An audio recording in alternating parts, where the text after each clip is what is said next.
All of our previous story Bible boxes are filled out. We've edited them, made them to our liking. Now we're ready to do our outline. So our outline is going to pull very heavily from synopsis. That is where it gets its information of the details of the story. That's why we're pushing so hard for that synopsis box to be expanded. The genre is very useful and important especially if you use this novel outline, and we're going to go over that. And of course, outline is going to pull from our characters to say who does what when. Right.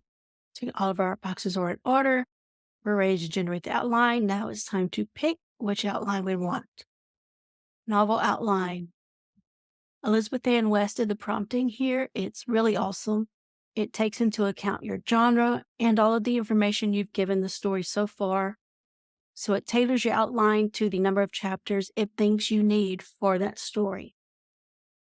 If you try to generate with a novel outline and you don't have anything in your genre box, it's going to tell you novel outline needs a genre. So make sure you put that in there. And then, of course, we have the hero's journey, Hollywood beats, story circle, and the romance outline. Novel outlines typically my go-to. And I know I have something in the genre box already.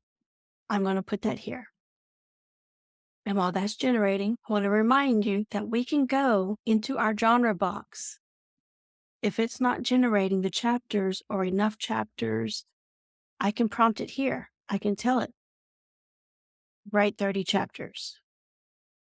If I want a shorter story, I don't want it to get crazy. I might tell it, I just want it to write 5 chapters. I put that in the genre box, and it does follow those instructions very well. And the most important thing about the outline is your formatting.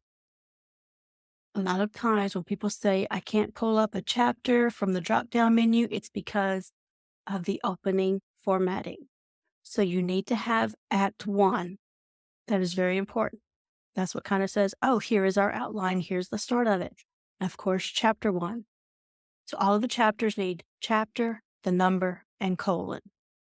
You don't have to have the Act 2s. You can for, just organization purposes, but you do have to have the Act 1. The outline box is also very flexible in that you could generate, obviously, you can bring stuff in already written, like we've said before. But let's just say I don't want all these chapters in here. I'm the type of person, I just need that focused aspect. So I can actually get rid of all of these words. If I'm on chapter 3 and I only want chapter 3 in here, I can get rid of all these words. I do need to keep the headings, the headers right here. What happens if I get rid of these?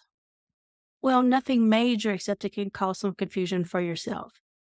Because if I just said, you know what, I'm just going to keep this chapter 1. As I go through this story, I'm just going to change up the wording to reflect whatever I'm working on.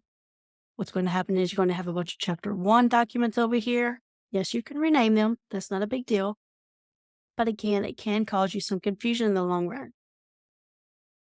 So let's look at this. We have 16 chapters. Let's say I want to make them really long and only end up having room for 8. So I've got my first 8 chapters, but now I need to go in and add the other 8. I'm going to pretend I've written all of these already. So I could go in and again, erase all of these words, and that will give me room for my other 8 chapters. The reason I keep the headers is because if I don't, the system is going to see this as that chapter 1. It doesn't matter that it says chapter 9. If it's the first one, if it does not have all of these before it, it's going to see that as chapter 1. So just some things to keep in mind. Formatting is very important. There are plenty of people who also just do acts at a time in here. They'll get through their Act 1. That way they have more room for their words to focus on that. That is a very good idea, in my opinion. Play around with it. See what method works best for you. So you'll know you formatted things wrong if you can't do the drop-down box here or from here. As of right now, you'll see we have 16 chapters. I'm just going to come over here and make a couple of mistakes. I forgot to put my space between those two. I'm going to put this as, you know what?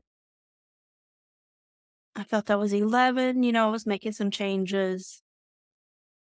What do we have here? 15 chapters. Because there's no space, it is not recognizing this as the 16th chapter. I put that space in. Now I have 16 chapters again. Now look at the numbers. 9, 10, 11, 12, 13, 14, 15, 16. So even though I have to change the numbers right here, it's still reading that in the order that it thinks it should be in. So that's why it's easy to cause some confusion if you start deleting your words but don't leave the chapter headers. All right.